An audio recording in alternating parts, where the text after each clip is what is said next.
Hey guys, do you ever crave a particular fruit? Like, I know this is really random, but I've got an apple sitting over there. I'm really craving it, okay?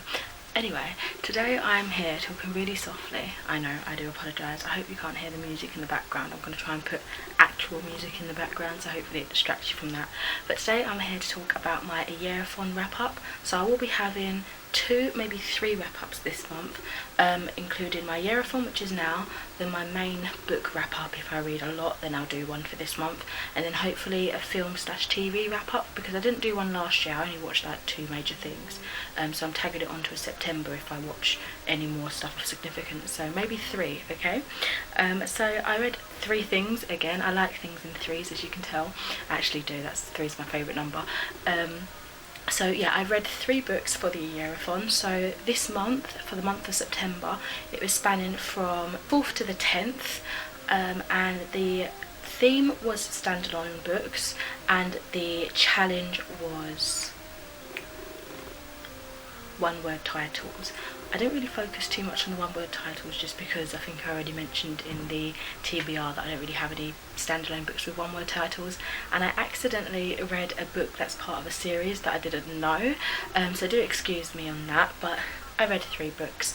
I got 714 pages down, so that's really good, and of course the 3 books help go towards my book goal, reading goal thing for Goodreads, which I'm really happy about. So without further ado, let me go and speak to you about all the books that I read. So even though I picked up Following Ophelia first, the first book I actually finished was The Tea Dragon Society by Katie O'Neill. This is something I got to read for free via NetGalley, so I got an ebook version. I ended up reading it on my computer. Following a little girl called Greta, who's an apprentice to her mother, who's a blacksmith, in this kind of magical world.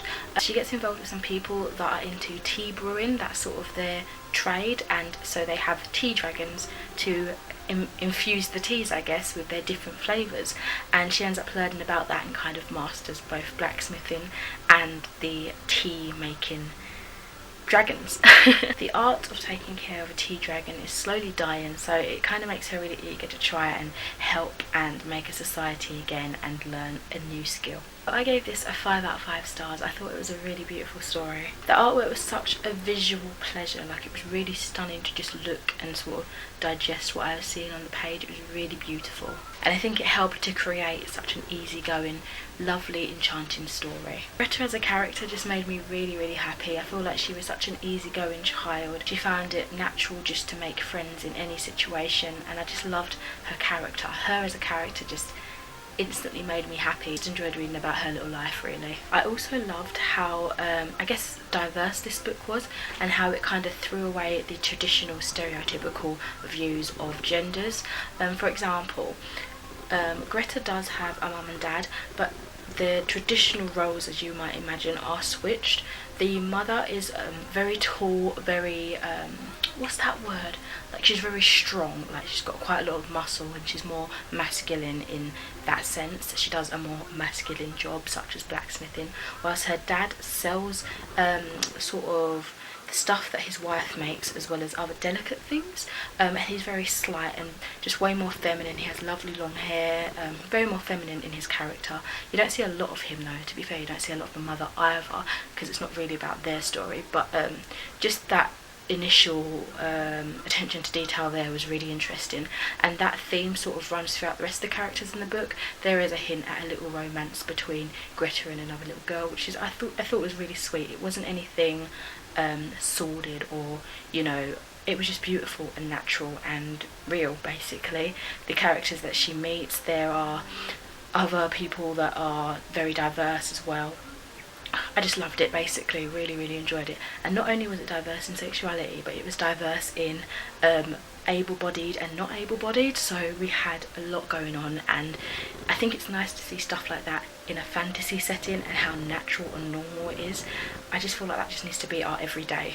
Do you know what I mean? It just needs to be, if the fantasy world can do it and not even think about it, why can't we do it and not care, you know? We also get a little segment at the back called Extracts from the Tea Dragon Handbook, which was absolutely adorable. It kind of went through the ins and outs of all the different tea dragons and how to best brew them, and it was really magical. It kind of gave you more of the history of the art, you know. And I really want a tea dragon, and I also want a brick creature, the fire creatures that the blacksmiths have. Oh, they're so adorable. It's just really amazing. I really enjoyed it, and I think anybody would enjoy this, whether you're a middle grade age or not. This was a beautiful story and I totally recommend it. The next book I read, which I'm quite happy about because it's 400 pages and it was a bigger book than most people would choose for a readathon, I think. But anyway, that was Following Ophelia by Sophia Bennett. So in my wrap up, I was a little bit hesitant into what it was about. I wasn't too sure. I thought it was about Mary, who leads kind of like a double life, and it actually is, so I guessed correctly.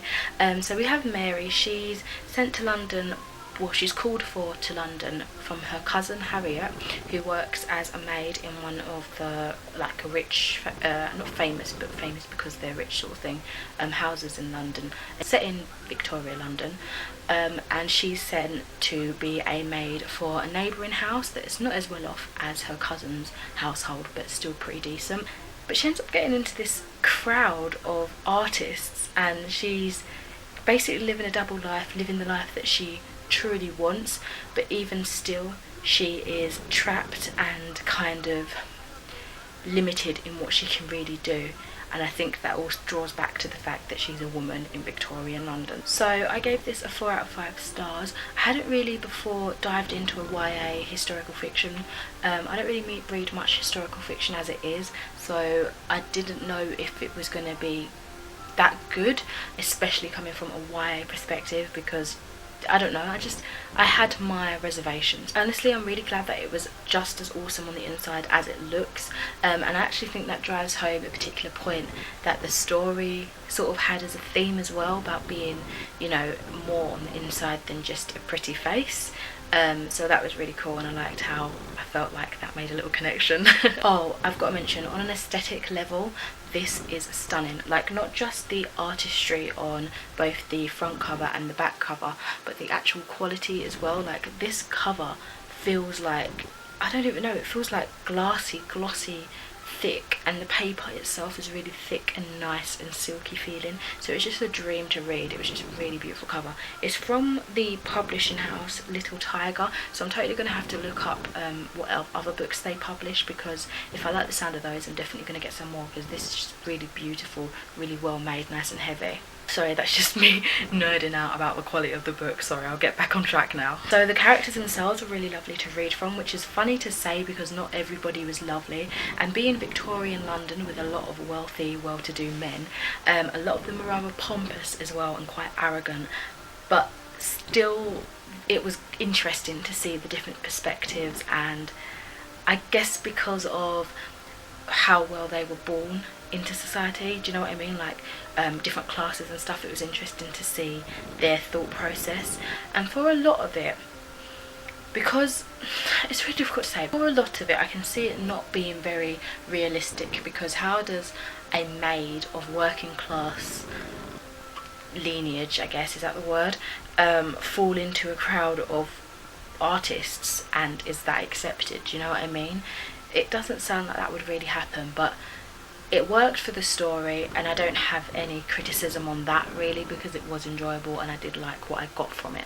It kind of reminds me a little bit of an older version of Jacqueline Wilson books, and I can imagine, I haven't read this book, but I can imagine Hetty Feather being written in a similar way. I think that's a TV show on CBBC now, so maybe I should check that out to see if it's got like a similar vibe, even though I know that's for younger children and this is more of a YA sort of style novel. Oh, I really loved how much this gave me an interest in learning more about particular art waves. For example, the pre-Raphaelite, I can't even say it, Raphaelite age in terms of art. It's made me want to check out particular films and literature, so it's kind of sparked a fire within me to learn more. So I really like that this is giving you an educational point of view as well as an entertainment perspective as well. Unfortunately, this one was the book that is not a standalone. I found out literally on the very last page, like after the story was finishing, I was just kind of briefly going through the acknowledgements and that, and I got to the point where it was saying the sequel will be here soon. So I'm really excited about that, because it did leave on a bit of a cliffhanger, but I think it could be left, you know. I honestly do think it would work as a standalone, But yeah, unfortunately, maybe you'd say it doesn't count for my readathon, but I don't know, I'm still counting it. I enjoyed it. Very good book if you're interested in the sound of this. I do have more thoughts on my Goodreads review as usual, so check out my review on Goodreads if you would like to. Okay, and lastly, I read The Coffee Table Book of Doom by Stephen Appleby and Art Lester. This is literally, it's like a countdown giving you all the kind of theories and ways that the world could end in doom. They've got climate change, they've got political doom, they've got personal doom, all these different ways that the earth could end possibly. They've got it. So I gave this a 3 stars. I probably should have read this back when, you know, everyone was going on about the 2012 the world's gonna end sort of thing. I think that would have given me anxiety if I read it around that time, but it kind of makes sense because I do make a few references to it, but at the same time it didn't come across as dated as I thought it was going to come across as. It does reference that, you know, if you're still reading this and the world's still alive, list down some of the other dooms you can think of. It's quite interactive in that sense, I guess. I did like that the pages were a countdown, but that did make it a little bit difficult in updating my progress on how far into the book I was. I ended up doing a little bit of what I think is simple maths, but is actually really extraordinary, and I'm surprised I managed to do it for myself because I'm crap at maths, into working out what page I was on, so it worked out in a way, but I would just mention that, I guess. I'm actually really shocked at how scientific this was. I thought it was just going to be a little goofy thing with silly illustrations, but it actually had legit like theories and stuff and things that actually made quite a lot of sense on how the world could end, which is really interesting. I think the reason it doesn't get like a full 5 stars or anything is just because it wasn't as funny as I was hoping it to be, and it's just something that's not really going to stay with me a long time. I'll probably flick through it now and again, but it's not something I would necessarily reach for and read again, do you know what I mean? Like, it doesn't have that appeal to me. I do have more thoughts as usual on my Goodreads review if you are interested in checking that out. I will say, if you are a hypochondriac, please do not read this, because even I was feeling a little bit uneasy reading some of this stuff and how true this could be, you know, so yeah, probably give that a miss if you worry a lot. So those are all the books that I read for the AYEARATHon. Let me know if you took part during September and what you read. Are you going to be taking part during the following months, such as October? If so, what are you hoping to read for them too? I'm not too sure if I'm going to be actively taking part in any more at the moment, just because I'm busy, I guess, and also none of the themes have caught my eye just yet, but it was fun taking part in this. I hadn't done it for quite a while, so it was enjoyable having a little bit of a goal to get to for a week, and I read more than I was actually expecting to read, so I'm really happy about that. Anyway, let me know if you've read any of these books, and thank you very much for watching. I'll speak to you in another video soon. Bye!